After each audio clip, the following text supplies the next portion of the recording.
प्यारे देशवासियों, नमस्कार। आज मैं संतोष मलिक जी की बहुत ही गंभीर चिंता आपके सामने रखना चाहूँगा। बहुत गंभीर चिंता है, सच में हमारे देश के लिए वो बहुत ही खतरे वाली बात है। यानी मतदाता जागृति संगठन की राष्ट्रीय अध्यक्षा हैं संतोष मलिक जी, और उनकी चिंता है हमारे प्रजातंत्र के बारे में, लोकतंत्र के बारे में। वो मतलब हालात जो देख करके पूरा जायजा उन्होंने लिया है, और संतोष मलिक जी कह रही हैं, क्या लोकतंत्र हमारा जिंदा है? क्या प्रजातंत्र हमारा आज भी जिंदा है? हालात ऐसे हो रहे हैं देश में, पूरा उन्होंने आकलन किया है। यानी आप देखिए, हमारा संविधान हमारे लिए पवित्र ग्रंथ है। लोकतंत्र के लिए, लोकतंत्र को बचाने के लिए उसमें सब कुछ दिया है, हमारे अधिकारों के बारे में दिया है, हम क्या क्या कर सकते हैं, क्या सही है क्या गलत है, वो सब कुछ उसमें दिया है। बोलने के अधिकार से लेकर करने के अधिकार तक सब कुछ है उसके अंदर, और इससे बाहर अगर जाते हैं तो वो गलत है। लेकिन वर्तमान में जो सरकार, मैं पहले की सरकारों को ये नहीं कह रहा हूं कि वो बहुत अच्छी थी, लेकिन प्रजातंत्र पर या लोकतंत्र पर इतना बड़ा प्रहार पहले कभी नहीं किया गया था। पहले कभी नहीं किया गया था जो आज किया जा रहा है, लगातार किया जा रहा है। वर्तमान जो केंद्र सरकार है, ये 11 साल करीब इसके होने वाले हैं। इनका मेन मकसद जो है शुरू से यही रहा है कि संविधान को खत्म करना है। बाबा साहब का दिया हुआ ये पवित्र ग्रंथ, जिसके अंदर सब कुछ दिया है, और उसके कस्टोडियन हैं माननीय सर्वोच्च न्यायालय। लेकिन माननीय सर्वोच्च न्यायालय भी कहीं ना कहीं लाचार नजर आ रहे हैं। कारण क्या है मुझे नहीं मालूम है, लेकिन वो भी लाचार नजर आ रहे हैं। यानी सरकार को इनकी तानाशाही से रोक नहीं पा रहे हैं।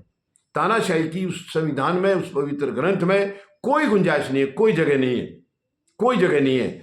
और आप देखिए, सरकार की जो भी नीतियां होती थी वो सही थी या गलत थी, काम करने के तरीके गलत थे या सही थे, वो तमाम बातें जनता तक पहुंचती थी, और वो पहुंचती थी मीडिया के माध्यम से।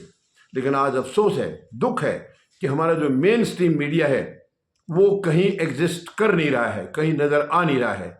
मीडिया, इसीलिए उसको गोदी मीडिया बोलते हैं। यानी वो सरकार की गोद में बैठा हुआ है, पूरी तरह से समर्पित है, सरकार के चरणों में है, जो कि बहुत ही दुर्भाग्यपूर्ण है। आप बताइए, लोकतंत्र कैसे बचेगा? संविधान के अंदर अधिकार जो दिए हैं, हम उनका इस्तेमाल नहीं कर पा रहे हैं, उनको इस्तेमाल करने नहीं दिया जा रहा है, तो कैसे बचेगा लोकतंत्र? पहले हमारी सब जो जनता की तरफ से जो बातें होती थी वो सरकार तक जाती थी मीडिया के माध्यम से। सरकार की जो बातें होती थी वो जनता तक आती थी उसी मीडिया के माध्यम से। आज सब खत्म है। ये तो शुक्र है सोशल मीडिया किसी तरह जिंदा है, कम से कम उसके माध्यम से कुछ काम चल रहे हैं, और उसके ऊपर भी नकेल कसने की इनकी बहुत बार कोशिश हुई है सरकार की।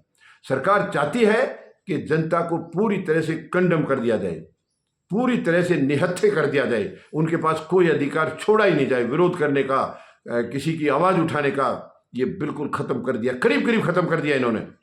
लेकिन हमें लोकतंत्र को जिंदा रखना है, तभी हमारा संविधान बचेगा, तभी हमारा देश बचेगा। इसके लिए मैं विपक्ष से कोई खास उम्मीद नहीं लगा रहा हूं, बिल्कुल नहीं लगा रहा हूं। संतोष मलिक जी ने यह खास तौर पर कहा है कि विपक्ष भी लाचार है, वो इफेक्टिव नहीं है, यानी उतनी मजबूती से बातों को नहीं उठा पा रहा है। उठाता है तो वो कहीं ना कहीं फिर दब जाता है। आप कारण जानते हैं कि विपक्ष में भी कमजोरियां हैं, उनमें भी हैं गलतियां।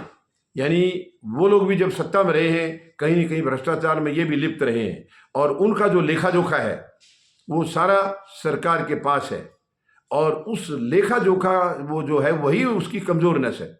तो इसलिए विपक्ष को जितना प्रभावशाली तरीके से सामने आना था वो नहीं आ रहे हैं, उनकी मजबूरी है। अब एक ही रास्ता बचा है। संतोष मलिक जी ने कहा है, देश हमारा है, देश की संपत्ति हमारी है, हम देश को कोई नुकसान ना होने दें, संपत्ति को कोई नुकसान ना होने दें, लेकिन सरकार को भी हम नुकसान नहीं करने दें। कि सरकार देश को नुकसान करे वो भी हम बर्दाश्त नहीं करें। इसलिए शांतिपूर्ण तरीके से हमें विरोध करना होगा। विरोध करने का तरीका इन्होंने करीब करीब खत्म कर दिया है। विरोध करने की आजकल इजाजत नहीं हो रही है, बहुत मुश्किल से छोटे छोटे ग्रुपों में कहीं विरोध जताया जा रहा है। वो भी पहले जैसे अनिश्चितकालीन के लिए हो जाता था, आजकल वैसा नहीं है। तो कहीं ना कहीं हमारे अधिकारों पर लगातार चोट हो रही है, हमारी शक्तियां खत्म की जा रही हैं, संवैधानिक जो ताकत हमारे पास थी उनको कहीं ना कहीं खत्म किया जा रहा है, क्योंकि ये सरकार टोटल तानाशाही की तरफ बढ़ी है। लेकिन संतोष मलिक जी की अपील है, निवेदन है कि जनता को सड़कों पर आना होगा।